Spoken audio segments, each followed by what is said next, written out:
Vincent Hall, and welcome to another episode of Anyone Can Draw, Paint, and Create. Last week, we were talking about using a collage as our inspiration to do a drawing. So, I was thinking, what other ages are there in art? Besides collage, there's also a montage, a frottage, a grattage, and probably some others that I haven't thought of right now. So we're going to explore the ages over the next couple of episodes. And today we're going to be working with the next one after collage, which is montage. So mon means one, and montage simply means many versions of one object or many versions of one subject. So you could do it either way, and you want to be consistent with your medium. So I'm using white paper, and then I'm going to use pencil and color pencil. The idea would not be to do cutouts and glue them onto the paper in addition to drawing, because then it's a collage and not a montage. So what are the difference between the two? It's very subtle between collage and montage. They both involve different objects overlapping, but the one thing they do have in common is in order to be successful, they have to have something called visual hierarchy. Now, we've been studying that in the photography classes, but visual hierarchy simply means one thing stands out more in importance than the rest of the objects. It could be bigger, it could be the one thing in color, or the one thing not in color, if you wanted to take it that way. It could be the one thing in a different medium. Maybe one is pen and ink, the rest is pencil. Or it could simply mean one has texture, the rest are just outlines, so it would have volume versus just an outline form. Or it could be repetition. So maybe we have three whole objects, or maybe we're doing a flower, three whole flowers, and then we have little parts of them around. So those groupings of the three whole ones become your most important part of your drawing, or the visual hierarchy. Big terms, but they're really pretty easy to understand. So I'll show you two different options that I was thinking of doing. One was looking at collections you might have around the house. Maybe you have little souvenirs or trinkets of something that you might have collected along the way. You can even redraw existing artwork. For example, postcards. I know people collect postcards or something, or redrawing stamps if you have a stamp collection. I have a llama collection, not real llamas, but people know I like them. So I get llamas, and I get more llamas, and still more. And even the greeting cards from my daughters have llamas, but I think llamas are cool. So what I could do with all of these is group them together in a drawing that becomes a montage of llamas. Or, and that's the one we're going to do today, is take one object and manipulate how we see it to create an interesting drawing. So I would be the last person to be invited on a cooking show, but we're going to investigate the green pepper. So a good idea, if you can't think of anything to draw, is to open the fridge and find something. So I found this green pepper, and I thought we could try this for a montage. Now, what can we do with just a simple pepper? Well, we can look at it different directions. So I could do a drawing looking at it from front down, like I'm looking straight down at the pepper. Of course, there's the most easily recognizable side view. I could repeat this side view a couple of times to create a pepper pattern. I can also cut the pepper and draw some of the insides, or draw the slices we get from the pepper. So it's really fun to think of how many ways can we manipulate one object. It's also a good brain teaser too, because you're trying to think of unique ways to use an object that you may have only thought of as, I see a pepper, I'm thinking salad. So let's get started on our drawing. I'm going to start out by just using a regular graphite pencil, but later on I might choose to go with color or maybe some different shadings. We'll see what transpires. The beauty of this is you can think about it as you go along. The one thing I want to try to do though is fill my surface. So I have a big piece of paper. It's a 9x12, so I'm going to try to fill up this whole 9x12 area with different views of one green pepper. I also wanted to mention, if you're not sure about doing something of a found object like a refrigerator item or something you have around the home, you can work from different photographs. I have seen gorgeous montages that are almost a tribute or an homage, another odd word, to family pets or a family member, children, or just like a whole cornucopia of things that you might have loved. So the idea is to find one topic. That can also work for a montage. I just thought I'd throw that out there in case the pepper isn't cutting it. Sorry, I always love my puns. Anyway, time to work on this pepper. So here's my setup, and it's kind of a fun still life even as it is. I'm a big fan of neutral backgrounds, so I just found a piece of gray paper to put behind my plate with my pepper. That way I'm not dealing with a visual distraction, which I would normally get by trying to draw the pepper with everything that's behind this gray piece of paper. I'm first going to start by plotting where I want my pepper, and I do want to make the whole pepper be my dominant object, and I like the shape that this makes.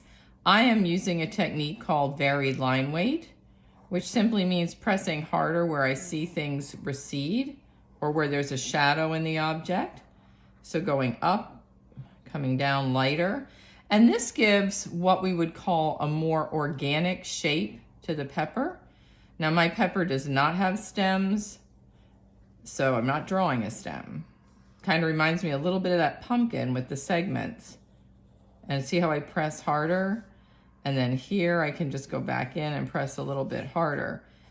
So this could be basically a 30-second drawing, and I have one of my peppers already finished. The idea of the montage is do some simple and some complex. Now I'm going to turn my pepper to look at the front view, like I'm looking down at it, and hope that it will stay where I want it. I think I might use this knife just to prop it up a bit so I can see a little bit more of the pepper. There we go. So with a montage, you want to plan some things to be behind others. So I am going to plan this bit of the pepper, which is kind of really interesting. And if I wanted to go for a more abstract drawing, I probably would have just done this part because this is really a fun view. It's also a challenge because you see some parts in totality and then other pieces not so much. And there's a lot of shading on this view that's going to make it a bit more of interesting, but also a little harder to discern what it is. So once you have an object like this, where there's a lot of shading involved, I'm drawing in my lines where I want my shadows so I know what I'm doing. I'm going to go ahead and draw this in its final form, because if I don't, I'm going to be cutting this pepper in a minute and I will never see this view again. So if you're planning on manipulating your drawing somehow, or your object rather, sorry, by cutting or squeezing or doing something like that, make sure you finish the one you want before you move on to the next. So for this one, I am going to go to my green pencil, excuse the reach. Here we are. So just a green color pencil, and just start roughing in where I want these colors to go. This will give me a quick map. And now you don't have to finish it because I want to make sure I know where everything else is going. But if I don't at least give myself a sense of where the shadows and the highlights are on this pepper, I will be lost when it comes to coming back and making this look believable. And I'm going to leave my graphite pencil lines show because I like them. I like that that will help unify it with my graphic drawing here of my varied line weight pepper that doesn't have a lot of detail, and otherwise give this some variation but still keep it unified by the subject matter. And then I'll switch to a lighter green. If you don't have a lighter green, just you do yellow and then light over it if in fact your object is green. So follow along with whatever object you choose to do. And again, if you're choosing to do like an animal, like many different llamas or something like that, then by all means, you could do all color if you wanted. You don't have to switch the medium out. You don't have to make too many differences. The idea of this is that some parts are going to be lighter, some parts are going to be darker.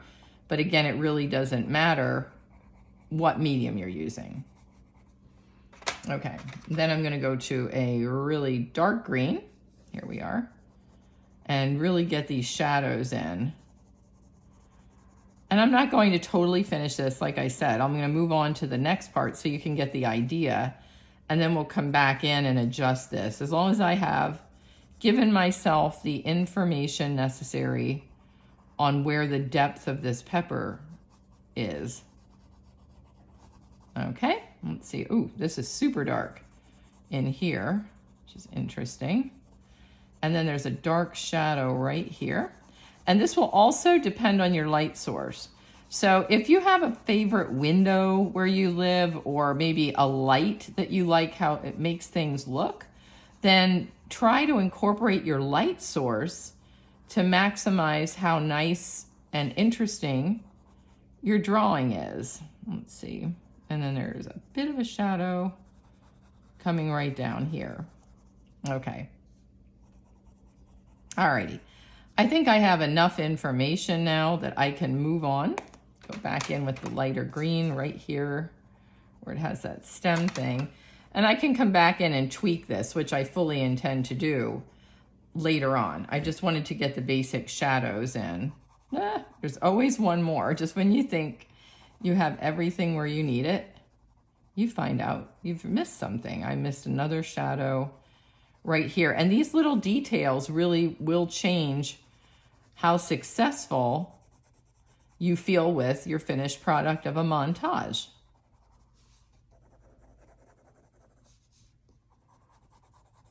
Okay, this looks like a bunch of jumbles right now, but we haven't put in the highlights or anything, which I will do shortly. But time to cut the pepper. I like cutting the peppers a couple of different ways, so I'm going to cut this one so we can see the seeds on the inside. And then I'm also going to cut a spiral, maybe. But I like the view of the inside, and I'm going to stick with my graphite and decide where do I want to put this one. Let's see, we have a big pepper here, a medium pepper here. I think we'll do a pattern of small cut peppers here. So we're just going to draw this one. This almost looks like a wisdom tooth or something now that I look at the inside of this pepper. I mean, maybe it'd be a pretty bad wisdom tooth, but it has an interesting shape.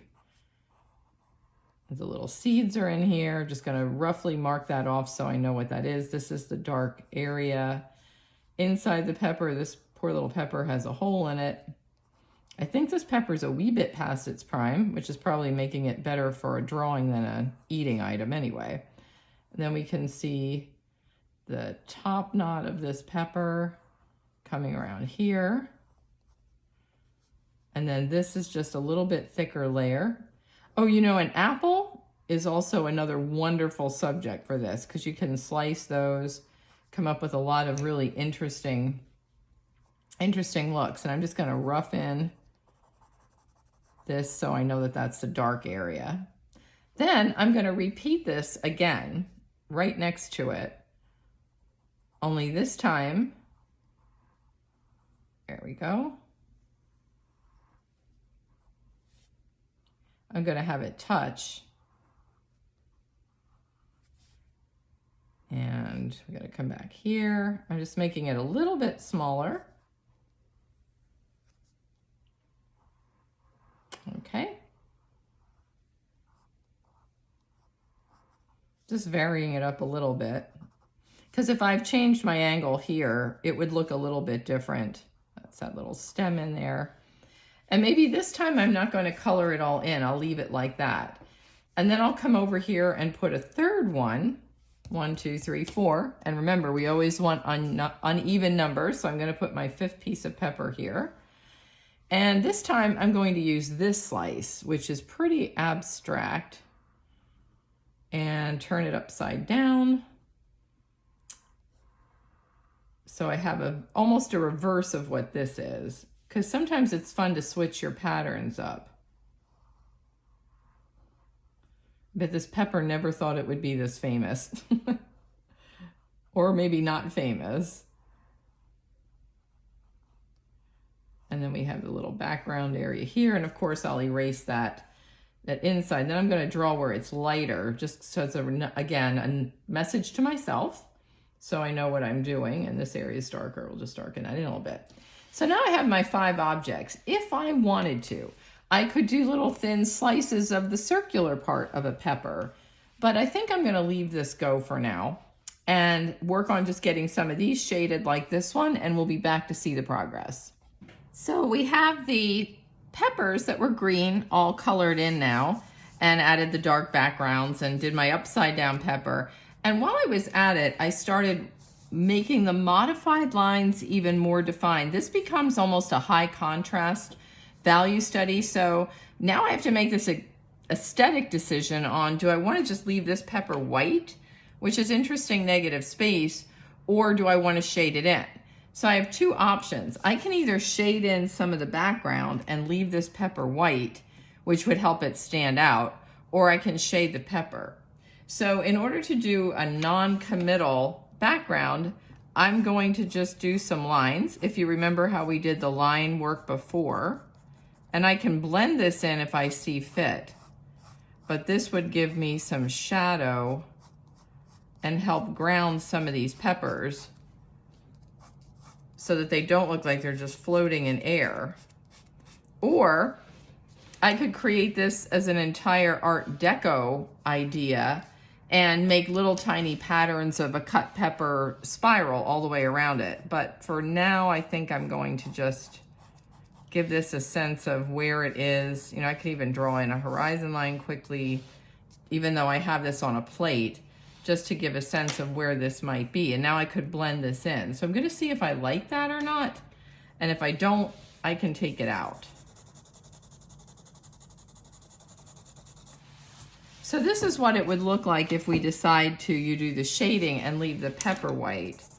And I don't know, it's not so bad.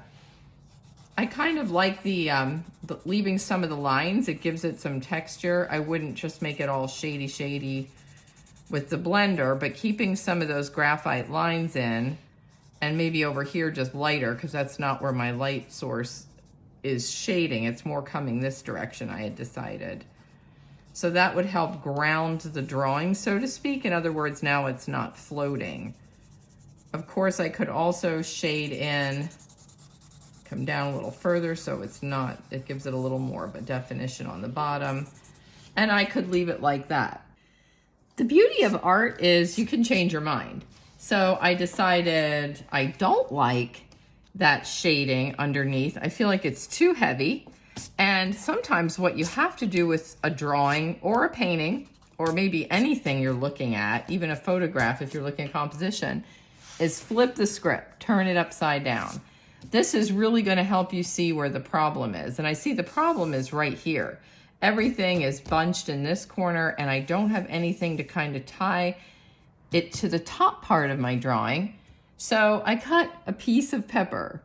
And what I'm going to do is draw a larger version of this slice of pepper, just the outline up here, so that I repeat some of these forms, but it's an outline, not a shadow. So sometimes you just have to look at things in a different way to see what you want to do. So just taking my graphite pencil, and I'm gonna be turning this back around actually. I think now that I know what I want, turn my pepper around, there we go.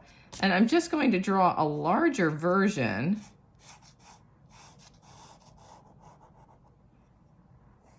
And it comes down here and it kind of goes up here. But since this is so very thin and lacy and pretty like light line work, it'll counterbalance some of that crazy stuff we have going on with all the heavy parts of the pepper. Just drawing in here. There's another piece that comes up here.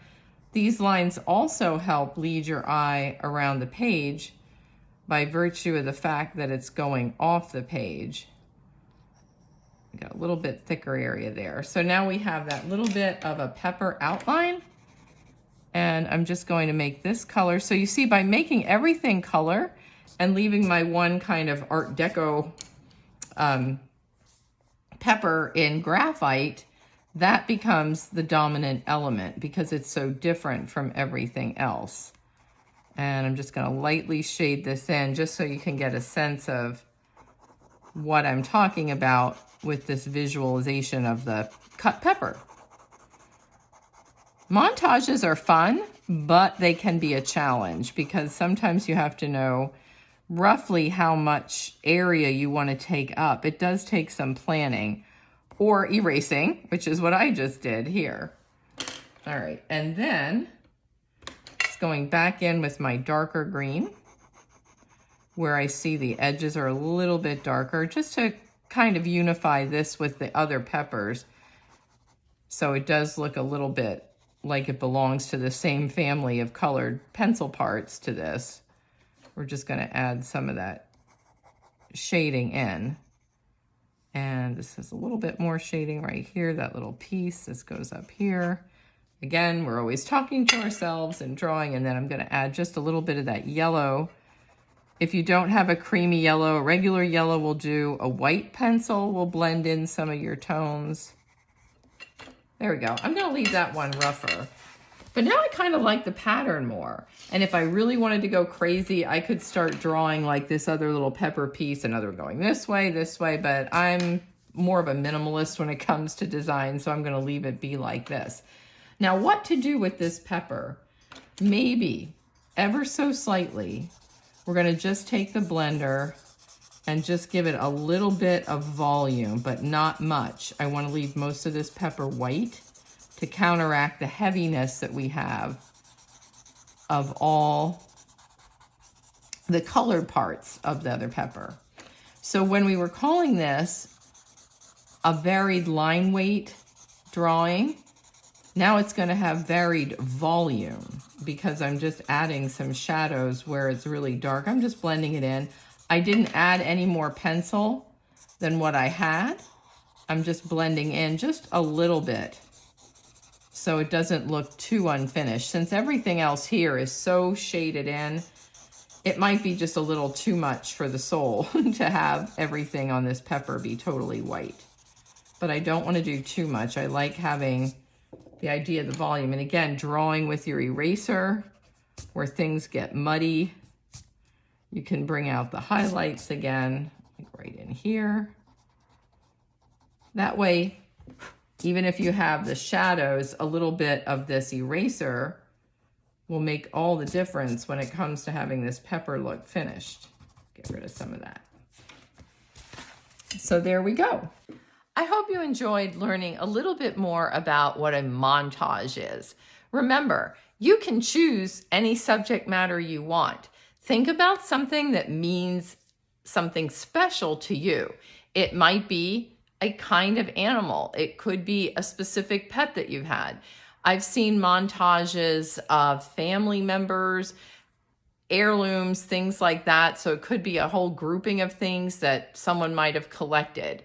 I'll be showing you more examples in the slideshow that follows, and I'm sure that will help give you some inspiration. In the meantime, stop by the Art Center and see how we're handling this latest Taj. Next week, we'll be studying frottage. So enjoy this week's montage project. We'll see you next week with that frottage idea. It's a lot of fun, and it really involves minimal drawing experience, and it should be something unique that you might want to try.